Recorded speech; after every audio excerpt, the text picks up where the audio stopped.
So the way I have planned today's interaction is like a quick background about myself.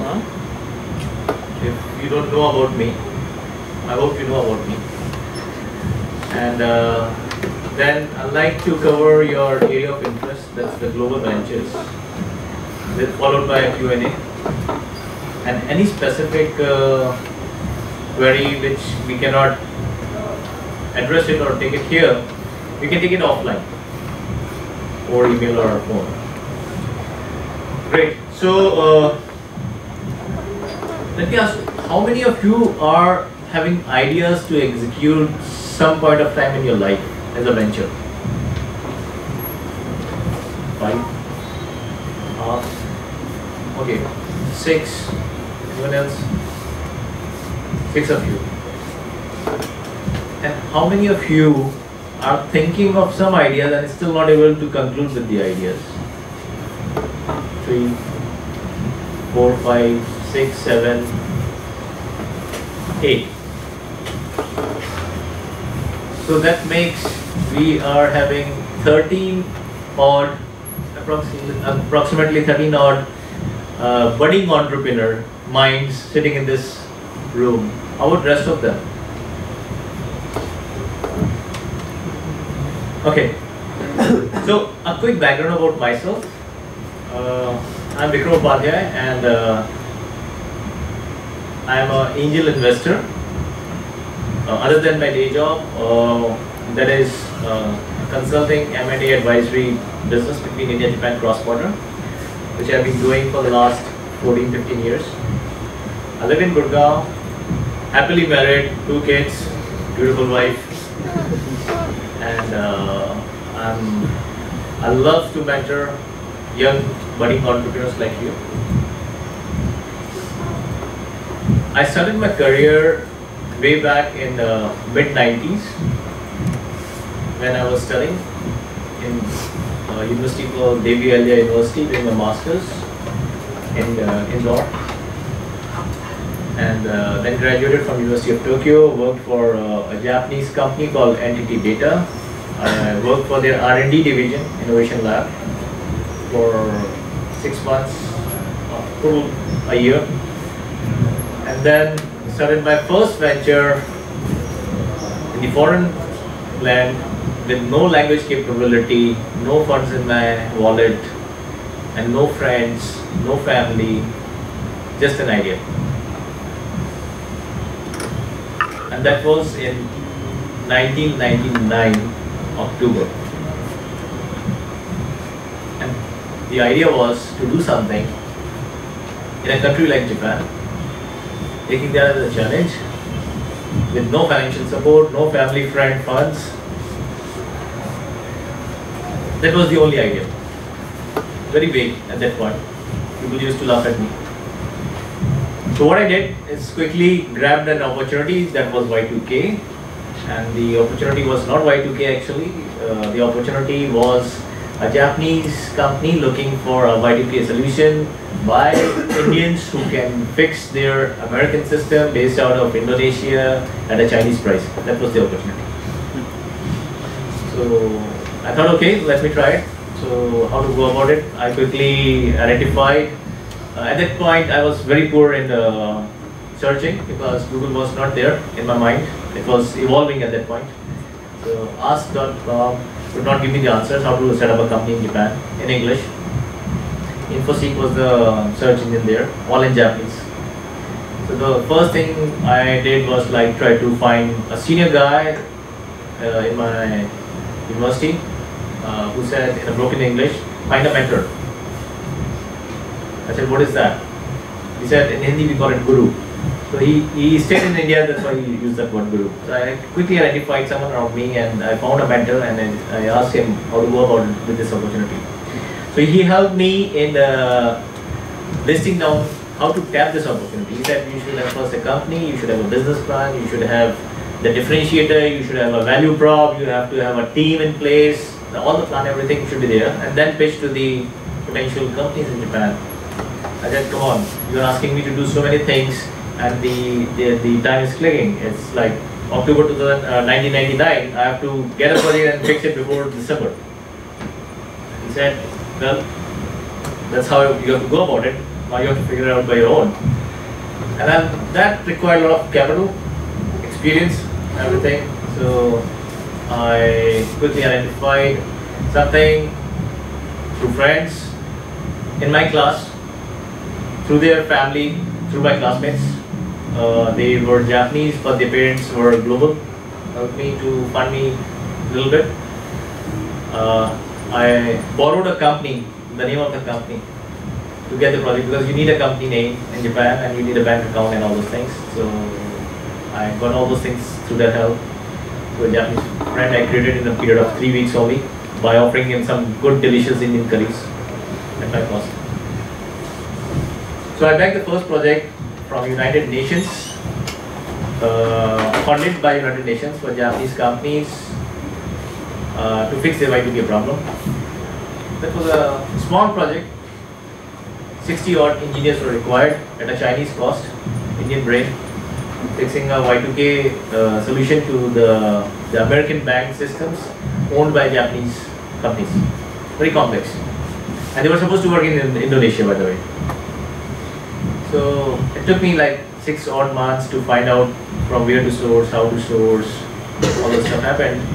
I got the project, I got the money. Unfortunately, there was no bug, Y2K bug. So that's the opportunity. So why I narrated this thing is like, it's not necessary that you keep digging out a real problem statement in the market and you build a solution around it. If you're really passionate about doing something, you should quickly identify some entry points where you can start exploring your entrepreneurial skills and build your expertise by having some practical knowledge rather than a theoretical. So, project was over in February 2000, and I had a saving of $50,000 in my pocket, and I decided to launch a company. I was studying in University of Tokyo, doing my masters in real-time operating systems. I thought, what to do with this money? Let's now form a company. And by the time I finish my graduation, the company should be ready. At least I should not waste time. So I formed a company. I hired 2 interns from India who were working in an Indian restaurant. They were engineers, interestingly. The company I started, keeping in mind my area of interest, my area of expertise, that was real-time operating systems. So I started building the mobile applications, middleware, stacks, APIs for Japanese mobile companies. And I was a student. So this company started in 2000 with all practical sense, and I grew from 2000 to 2009 from 2 interns to 450 employees in Japan and 3,800 in India. Diversified from mobile to enterprise, web solutions, everything, you name it. Got the exit in 2010, came back to India and started mentoring people, investing in companies, helping them grow. That's a quick background about myself. I hope I took not more than 5 minutes. Okay. Now, there are a lot more things about myself. I'd like to stick with the objective of me being here and what you want to hear it out. So, there are a lot of challenges to be an entrepreneur, and that's the only thing which comes as a package in entrepreneurship. Challenge, challenge, and challenge. Benefits do come, but you cannot highlight that. There are a lot of benefits, but you cannot highlight that. You have to keep taking the challenges every day. How you define a global venture? What is your perception about a global venture? It's based both in this country and other country. Like if we have a company like Google Blue in Chennai, which is having its base in India, and it's selling mobile applications in US also. Excellent. So I'll give one example. I'll prefer to go with the example. Is that okay with you? Yes. Okay, wonderful. There is a company called Dhruva. I was sharing with your colleague about Dhruva before coming here. This company, the entrepreneurs, the founders, were working for Veritas, ex-IITians like you guys, and they were passionate. They were not together. They met after graduating from IIT in Veritas, and they realized that they have a chemistry, they have a synergy to work together to achieve a passion, to do something in their life together, and become proudful Indian for being a made in India brand kind of a venture from India for the global market. So the entrepreneur Ramani, Jaspreet and Milan, three of them, they were working for Veritas. Veritas is a data backup company. I hope you guys know about it. So they thought, why not we have our own made in India company called XYZ, and it becomes better than Veritas. So they were thinking about it. One fine day they decided to quit the job, and they cannot hold back their passion. They built a prototype of a product for data backup because they had the expertise without infringing the NDA, the confidentiality of Veritas. They created something new, innovative, which was not accepted by the market. So they pulled in some capital from family, friends, their saving, and they failed and failed and failed. Finally, they decided to meet someone and their mentor, and he suggested that why don't you raise an angel round? And they came to us, came to me also in 2007, early 2007. And the company name they created at that point was Dhruva. Have you heard about Dhruva? Anyone of you? No. Okay. So please do Google about Dhruva. D-R-U-V-A. Dhruva. Dhruva Private Limited. So they were based out of Pune, and I was sitting in Tokyo. A friend of mine, Rehan and Rajan Anandan from Google, who is managing director now of Google, they said, we are interested to mentor them and invest. We don't have time, so how to go about it? I said, okay, I'm coming down to Delhi. Let me mentor them. Let's see what we can do. So I mentored them for 6 months along with Rehan, how to build a USP, unique selling point, around your product, a wow factor, differentiator, entry barrier, blah blah blah, all the stuff in your business plan. And then we invested in that company. The entrepreneurs were quite open to the ideas, very innovative in thoughts, and quite aggressive also, I would say. So it's like we used to say that, okay, I'm available next month in India. They used to say, we'll follow you every week till you say yes to us. So that was the aggressiveness they had with us. So in 2007, by the end of 2007, we decided to invest in them after mentoring, and we realized that they are ready to be funded, and we invested peanuts. And I say peanuts, it's really peanuts, I'll say. Why? Because they are going to be $1 billion IPO in 2016. So that figure is a peanut now today for us. So they were a team of 4 guys, 3 founders, 1 tech, the product development guy along with them, who was doing the basically the UI part of the product. They started of Pune.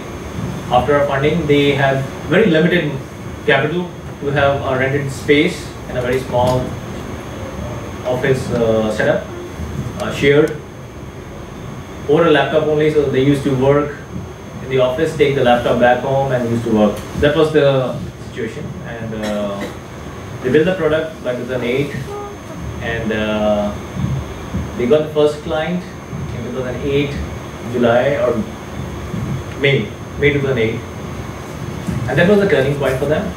And why that was a turning point? Because they worked on certain aspects while building a global venture, keeping in mind the local taste initially. So from the day one, what we really liked about them was they passed the test, which I strongly believe in my life. And test stands for TEST, the team, the execution capability, the scalable business model. Last but not the least is the technology. So they had all these 4 parameters in place, and they had the perfect test, and they were thinking about not only scaling it up pan-India, but they were targeting to go global. They got the first client after a lot of hiccups, a lot of challenges, almost about to give up, asking angels to write off the investment. All those scenarios happened, but they were keeping confidence high, so they got the first client with the name. And that client gave them validation of their product, which helped them to get the Series A from Sequoia. Exactly in 16 or 18 months, they got the Series A. And while they were doing this pilot validation in the market in India, we realized that for them to be a global company, they should test the product in India and then expand globally, because that was the nature of that product. They, after the Series A, that enabled them to open their office in Silicon Valley. They hired a lot of good marketing guys, because once your product is ready, the next important thing is you should have a good marketing team, sales team. And they hired a very star performers in the sales and marketing in the respective domain, the tech product selling. And we got the first client in the global market was NASA. And how they got it is like, as Jaspreet quoted in one of his interviews, that when there is a fire, no one asks you which brand of extinguisher you are using. So NASA has some issue of the data backup. They lost a lot of data, very valuable one, and they were following up with NASA for a while. And when they came to know that this is the situation with NASA, so they immediately went with the solution. So no one asked, who are you, and from where you are coming, we don't know you. So it was a situation where there was a fire and they were looking for fire extinguisher. So they helped in doing the data recovery for NASA, and NASA became the client. And post NASA, they never looked back. They have more than 2,000 clients globally, offices in US, Europe, Singapore, India, all over the world. They have closed Series A, B, C, and targeting to be a listed company very soon. So they started from scratch in 2007 with a vision to go global, but they validated their product in the local market.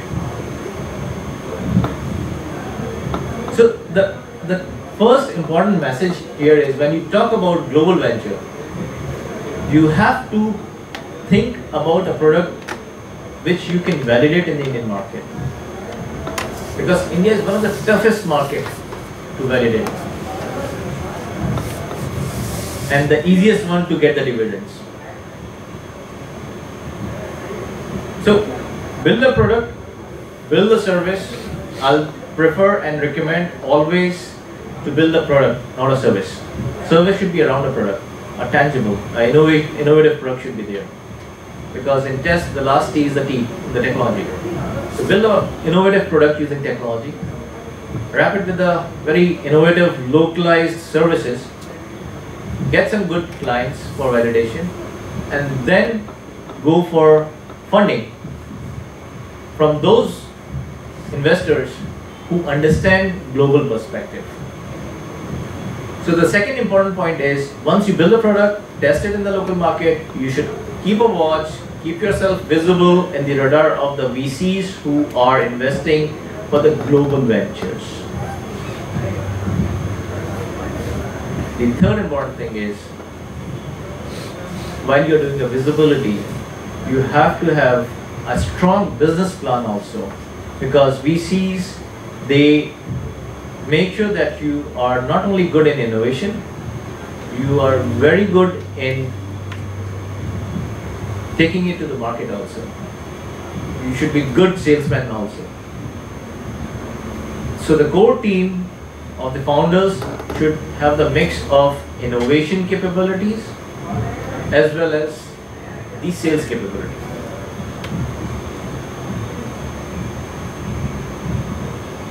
Now, for you to think a global venture, and there was something about the franchising also was mentioned about it. So when you say franchising, what exactly is the thought process that you're in? Can you help me to understand the global venture and the franchising?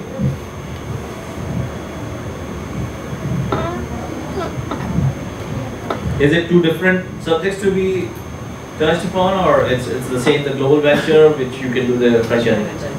Pardon? That is what we want to know. Are they in different aspects or are they in the same? Okay, you want to understand that part. Okay. The franchising is altogether a different scenario, and it needs a different thought process. What we Indians are good in is building an innovative product, the tech products, for the global market. That's what we have been doing as the technology experts, so-called technology experts, the global market called, refers us. So I will recommend always to build a product which should be not franchised, because franchising is something where you build a IP and more a kind of a brick and mortar kind of a concept. But what I have been referring so far in terms of the example, and there are so many other examples from India for the global ventures, it's not a brick and mortar model. It's more a kind of a tech product where you own the IP and you grow it by yourself or along with someone through collaborative model. In a franchising, you have to count at one point a brick and mortar model. So I will recommend that keep the franchising little away from the innovative product for the global market.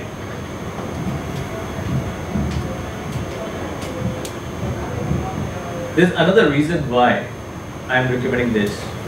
In the franchising, you need lot of capital is required to prove. So you have to have your first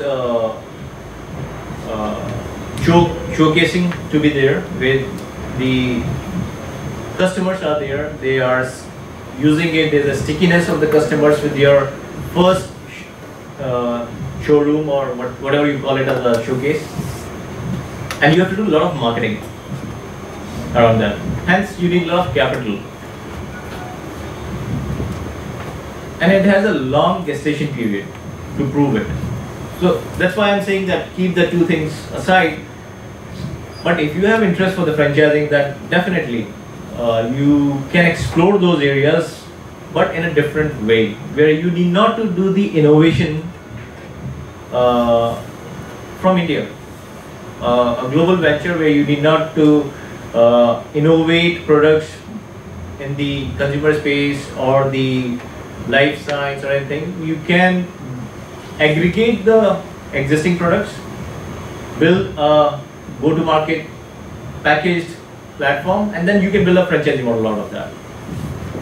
That's the easiest and the fastest way to grow in the franchising business. And all my comments are purely from the interest of the VCs. So venture capitalists, when they look at the concepts, the ventures, how fundable it is, so those aspects I'm highlighting today. Any questions so far by anyone? You mentioned that you want to understand about the global ventures. Is there any idea at your end you think that it's worth, you want to try it, or someone else, but you don't know how to go about it? Specific to global ventures. Yep. Yeah, sure. it's about like electronic waste recycling. Particularly like India is a very big hub of electronic waste. India consumes a lot of electronic items, and electronic items they contain a lot of valuable metals like gold, platinum, and all those things. So what India does currently is that it ships out all those waste to Thailand, Singapore, and they recycle it over there and they send it back to India. And out of which, suppose gold is there, they keep 30%, 70% is returned back to India. So that is one aspect that I want to try. You want to try that? Okay. Now, why? I'm sure you must have done a lot of research around that. You must have done the study that what's the trend? Is it growing? It's going to decline or not? While you are doing the planning for your venture, which is the global, there are a couple of things you have to keep in mind. Is the policy aspects. Like, is the policies in place for your business you are planning? For example, for the recycling, it's going to Thailand. So the policies are there today. Are the taxes stable for the last 5-6 years? Is the government is in favor to this kind of trade going on between India and Japan, India and the rest of the world? You have to keep in mind those things, because your business model should not get a hit because of the policy change. Keep that very clear in your mind. Any venture where you build it and then later you realize that government is not allowing you to do it, or there's not much benefit left with you over a period of time. So you have to avoid those kind of business ideas. Now, second thing, I'm not sure what exactly you're thinking about, how to go about it. But keeping in mind what you have given a pointer to me, you have to look at the trend that how this recycling industry going to grow in the years to come in terms of the OEMs. Are they going to use these precious metals in these devices in the years to come? What is the volume of business today? Because by the time you are ready, mature enough in a year or 2 years time, hopefully the OEMs are not going to change the composition of the device. If you build it around that, you have the gold part of it or the precious metal is your USP at a lowest cost, highest yield, and you realize that, oh, I innovated around it, and now the OEMs are not manufacturing those devices. So you will end up with a kind of a no result for you. So you have to study a lot in that aspect.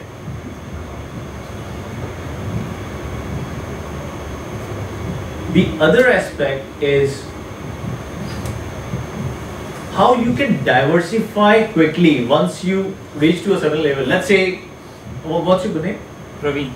Praveen. So let's assume that Praveen launches a business model around this where he creates some innovative technology with a service and a lot of dollars for the company he creates.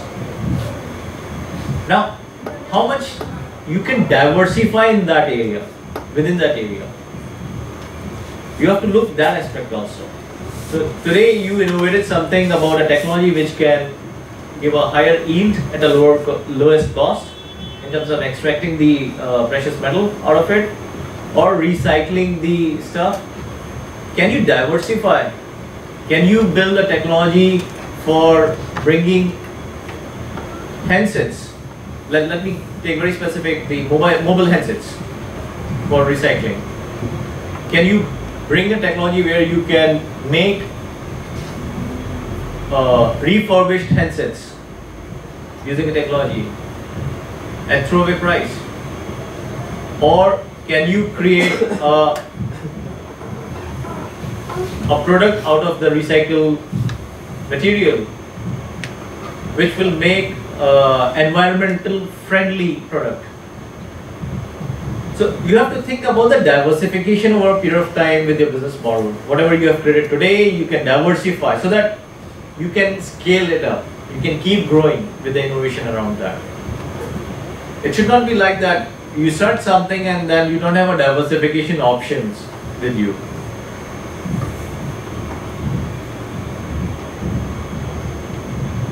Now I'll give you example, the recent example which came today in the morning. Flipkart and Snapdeal, the e-commerce sites. So Snapdeal started with the deals, and today they have diversified and changed the focus in the e-commerce space, and they are planning to enter in the grocery market now. So that's the diversification in their business. Why they are doing so? There is a need, definitely. There is a peer pressure also from the market that to maintain the growth, to keep increasing their top line profitability, they have to diversify. They cannot stick by just selling consumer goods. So they stopped selling the white goods, or like earlier they used to sell television, refrigerators. They have stopped selling. That's not the need in the market. They realized over a period of time that it's over. That era is over. Selling all these heavy goods or in COD model. So they are innovating new areas, identifying new space, and diversifying using the power of the platform. That's over a period of time. So that's what you have to keep in mind when you build a business or a venture. You have to keep in mind how long you can innovate around that. The another aspect is, whenever you think about building a venture or idea into a reality, you have to keep in mind, you have to plan the exit options for everyone. So what's the end point in the venture? You are starting today. Where will you end? When will you give exit to the investors? When will you give exit to yourself? You have to factor in when you build a business plan. So I'm trying to explain in bits and pieces, but all these parameters are very critical for any business plan you build. And hence, whether you think about a global venture, you try to do a franchising, the journey starts after idea is a business plan. You have to have a strong, powerful business plan where you should have all these parameters addressed. How are you going to finance it? From where you get the capital? What will be your runway with that capital? Who's going to finance you in the initial day? Even before the angels come or the banks come, you should count friends, family and your savings. Because if they are coming as supporters, financial supporters, you are getting a first validation of your idea. Their confidence on you will validate that you can do something. So try to take the first funding from your friends and family and your own saving. That gives you a gut that, okay, I can at least experiment with my money, and that fights with your confidence, how confident you are. Now coming to the test word which I mentioned. These 4 words are very critical in a business plan. So the T. Let's start the first T. That's the team. Now what you have to look for in a team to build a strong business plan is the relevance and the expertise of the team members vis-a-vis what you are going to launch. So if it is about, for example, the Dhruva, so all the 3 founders, they were with a technology background, they were coders in the initial days, then they became managers and they were capable of coding it by themselves and then managing it by their own. Hence they were able to save money not hiring managers to build a product for them. So you should have a team with a skill set required for your venture. Whether it's a product development, service or finance, whatever is required. some level of experience in the industry. Need not to be 5, 10, 15 years kind of thing. There is no thumb rule for that. You can be a fresher also. But exposure and experience is a must.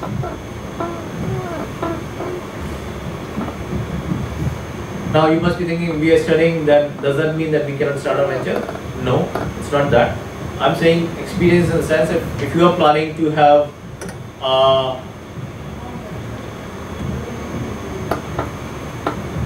product which you want to help for. I heard someone created a mobile for blind people, smartphones, right? So what experience is required other than building a smartphone? So the experience is there because you have learned all these things while studying here. The other experience required is how to sell it.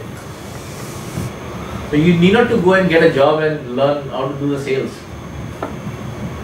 There are a lot of festive opportunities here. There you get a chance to show your sales skills. I'm sure being a tech cultural kind of a festival, you get a chance to do your sales skills in the festival.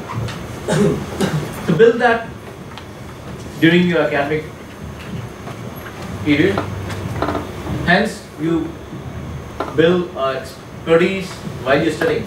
You need not to go in the industry to gather that experience. But experience is a must. You should validate that, how good you are. You should know your strengths and weaknesses in the team. Then the execution, the E part of the test, the execution capability. While you do or implement and create your product or a service, you have to validate your execution capabilities in terms of how fast you are as a team, how fast you are as an individual. So try to draw a kind of a SWOT analysis for each team member, the core team member, for the founders I'm talking about.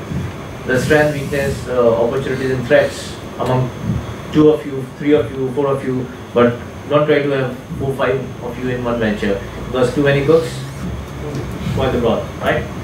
So build a SWOT analysis for all the team members vis-a-vis the execution of the product or service you're trying to build. Then, once the product is conceptualized, pilot is on the way, try to do the market research, study a lot. What kind of market you are going to target? How you can make this product scalable for the market? What are the means you will use to scale it up? It's the technology, or it's the PR, or the reference points, or the word of mouth, whatever it is. Try to build a scalable business model around your product or service. And the last T, the technology. Don't think that the technology is not required in my venture. Use the power of technology for one simple reason. If you just simply ignore the other reasons which is existing in the market, the technology brings the tangible results. Hence, the IP around that venture, which is expected by any investor to give the valuation to their venture. So if there's a technology around your venture, you can give a decent valuation to your venture. So IP-oriented product or service in your venture gives a good comfort for a VC or any investor to accept the valuations you are building. So it's a directly proportional. That's why the technology is important. If you ignore the rest of the parameters, there are many more parameters around that. The why to use the technology. Once these 4 parameters are in place, with the financing, how you are going about it, what timeline you are going to do it, when you have to launch it, the pilot, when you have to do the commercial rollout, at what point you need the angel round or seed round, followed by, so you have 3 years, 36 months business plan, detailed for next 24 months and generic for the last 12 months.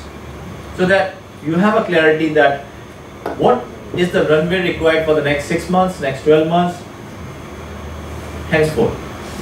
Why I am emphasizing on this? For one simple reason. Today in India, we have heard that entrepreneurship is the next buzzword. We should try to launch our own concepts and ideas. But remember, 99% ventures fail in this country. They are not able to take off beyond the pilot. They fail. So be very careful while you make a business plan. Do a lot of study, make your team ready, know your runway. You should know where you have to scale down, when you have to scale up. Whether it's the team, because at the end of the day, everything boils down how much money is required to run the show. I've seen entrepreneurs, they have gone desperate to raise the capital because they don't have funds to survive with very innovative products. And since the investors take their own time to do the due diligence and all that, even they do it very fast, they fail to raise it because they never had the runway to get the next round. If you know your timeline for 36 months, you know when you have to meet the first investor, because there is a gestation period for the closure. It takes its own sweet time. With the seed round, with the VC round A, B, C, you have to plan it accordingly. So it should be very clear in front of you that at this point I'm going to use friends and family money, my own saving. At this point I'll use angels, I'll use VCs, and henceforth. And to do so, these are the things to be achieved. The angels come when you have a pilot, validations there, or a IP without a validation from the customer. The angels come in. There has to be an innovation, the wow factor. Always remember to put in your business plan 2 more things. The entry barrier, along with the differentiator. How high you are putting an entry barrier for others. So, for example, you said that you are planning to enter in this recycling business. That's the idea at your end. So, may I ask you, what is the entry barrier for others not to enter in this space? What is that you can build and no one else can do it? It's a lot about, like, government is a lot of policies around it, like it should be eco-friendly. There were other processes regarding it, but they are currently, like, we have boiled down to only one process, melting. So that's like a costly process right now. So that is one point where that's the situation. But my question is, what is that you will create? No one else will copy it and compete with you, and they will be bigger than you. What is that factor, the differentiator you are going to build in your business model? Have you given a thought on that? You have to think about on those lines. If you have to do something, then you have to think, what is that different I'll do, others cannot do it. Maybe a technology you can patent it, no one can copy that, right? If you're not able to build a patentable product, then you have to build a business model where you have a first mover advantage. By the time someone tries to copy it, you're far ahead. So entry barrier, you have to think. And a differentiator. A differentiator in the sense, no one else is doing what you're doing. And no one can do it overnight what you're doing. That's the differentiator you have to build. And try to put a little spice of wow factor in it.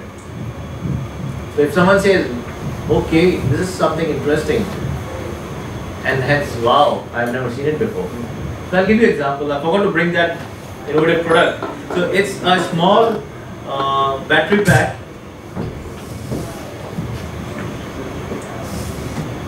So we all have mobile devices, tablets with us these days, and we end up with the charging of the devices by the time half day is over, and we use the chargers to charge it. So this guy, he was thinking I have to do something innovative, and what he did is he identified the problem statement. And the problem statement he could identify by researching a lot for 2 years is that the available solutions, that is the battery pack, which is generally the size of the phone, you have to charge it overnight. And why that was a problem statement? Because at times you forget to charge it overnight, battery pack, and next day you cannot charge your device then. So this guy identified the problem statement that if he can create a battery pack of the same size, better look, and you can just plug in while having a coffee or a drink for 10 minutes and the battery pack is charged. So he created a patentable technology which can charge a battery in just 10 minutes, complete charge, and you carry it with you, and then you keep charging your devices. So that became a kind of a differentiator and a wow factor. Now since he patented that, it became an entry barrier for others to enter in that space for next 10 years. This product was innovated in Tokyo by a friend of mine, and they are going to launch globally through franchising model. So if you will think about a franchising model, you can think on these lines. So he invested a lot in building a product. It took 4 years for him to build a product. He raised capital around that, got the patent done, and once it is ready, he started selling it in the Japanese market. This year they started actually, and once they got the validation of the product in the Japanese market, now he started identifying the partners who can take the franchising and selling it in the rest of the world. So if you have to go the global venture franchising model, this is the another way you can go about it. You keep the IP with you and you franchise it out to others. I think we are now running short of time. How much time we have? Over? 5 more minutes. Okay. He promised me that he will not let me miss the flight. So, any questions? For 5 minutes, let's go over the Q&A round. Yeah, sure. If you can tell your name and so my which name is department you are. Guri, final year student. Okay. So actually, newspaper last week there was an article in the Economic Times that India is now in a startup bubble which is about to break in the near future. So any thoughts about that? About India as a startup space, or is the bubble to burst? There are two statements you are giving to me. Bubble to burst. Bubble to burst. Yeah. Okay. So far, being in this space, enjoying a lot of 20x, 60x kind of returns in my ventures in the last 10 years, I am not able to witness that bubble in my life. So it's difficult for me to comment that there is a bubble in the market. What I can hear out from you is there is a probability you have been hearing that the way the dot-com boom busted, something is going to happen in India for these startups, right? This time, that scenario will not come. When the dot-com boom busted, there was no ecosystem existing for the entrepreneurs. Today we have ecosystem. So we have incubators, we have accelerators, we have funds, angels, seed, pre-VC, VC, PE. And there are thousands of experienced, successful serial entrepreneurs. It's not me only in the space. There are thousands of them who have taken and given a commitment to the society to give back by being a part of this ecosystem. So if there is a bubble, there will be a correction this time, but not a burst. That's what I feel. So, but is there sufficient market for each and every one? Yes, it's a huge market, and it's a relative statement. Now, if I give a statement and you think, oh, Flipkart, he said a huge market, can I build another Flipkart? I'm sorry, you cannot build another Flipkart. For each space, there is a limit. But if you try to build a better e-commerce platform than the existing ones, there is a space where customer satisfaction is higher, consumer spending behavior improves, and a better ROI for all the stakeholders in the EC, there is a space. So definitely, there is an immense potential. Opportunities are there, but you have to weave out a better solution every time. You cannot just simply do me too approach. So those who have done me too, eventually they are. If you have read the news today that Flipkart may buy Myntra, right? So consolidation happens in me too also. Even they are doing good. Any other questions? Science and market research is very important. But if we are doing setting up a global venture, or like if we are staying in India, market research in India is easier for us. But how do we do market research in countries like if you want to start expand in US? So how do we do market research in the country like that? At least you can start with the secondary market sitting back in India. That will give you basic plans in place. To validate the secondary market and the plan, you have to go for the primary research, for which you need capital. It depends what exactly you want to do, you have or not, you have to travel or not, or you have to engage the agencies or not. It depends then. But I have never seen any venture successful globally saying that we got stuck because we were sitting in India and we cannot go global. So I'm giving an example of this battery pack guy. He cannot speak English, and he is having partners from US, he is having partner from Europe, he is having partner from India, I'm the one from India, and many more. And he has not done any research about the market. What he did, the secondary market research, that there is a need for such device. The problem statement is consistent throughout the world. So at times, secondary market helps you. Any other question? Let's take last two questions and then we can wind up.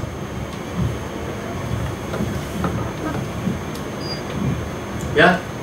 If I study global venture, Can you share your name and the...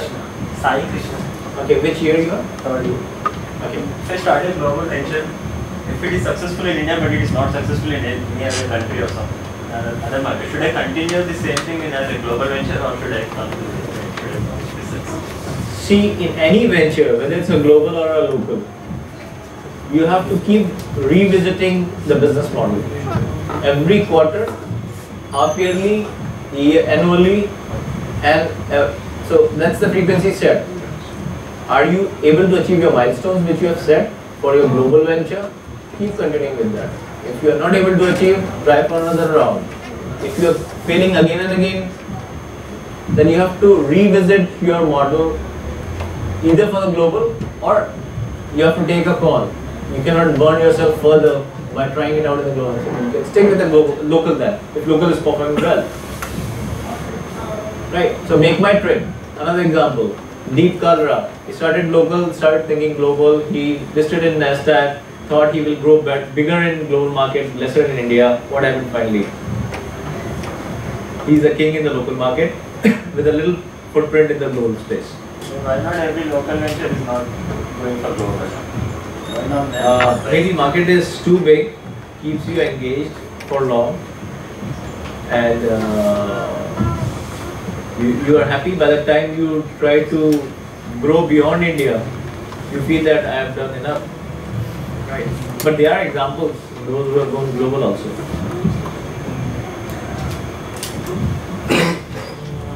Suppose there is a new global, a person has started a global venture and a couple of VCs are invested in it. Now if suppose there is a big marketer looking to buy out the smaller global venture, how is the VC affected by it? Whether he supports him in selling out the venture or he like motivates him to go on with it. Can you say the question again? I'm not able to get what exactly you're trying to ask. So suppose there's a small global venture started out and a couple of VCs are investing in it. Okay. Now big market player wants to buy out that small global venture. Okay. Like Google these days is doing like buying out the small ventures in different local markets. So the VC was invested in the small global venture. What's his role? Does he support the person in selling out his venture or he motivates him to go forward with it? So I have a question for you. Are you the founder of that venture? No. Okay, fine. So see, VCs are basically, they go with two mindsets. One is to definitely motivate the entrepreneurs, let them grow. But at the end of the day, they are accountable for the fund they manage, for their limited partners, LPs. And if the two aspects are taken care, they like to encourage the entrepreneurs further to go the way the entrepreneurs think. But if there is a pressure from the fund that they have to exit, because every fund has a exit route, then they have to go with the best option available at that point of time. Right. Thank you. So with this, I'd like to thank you all.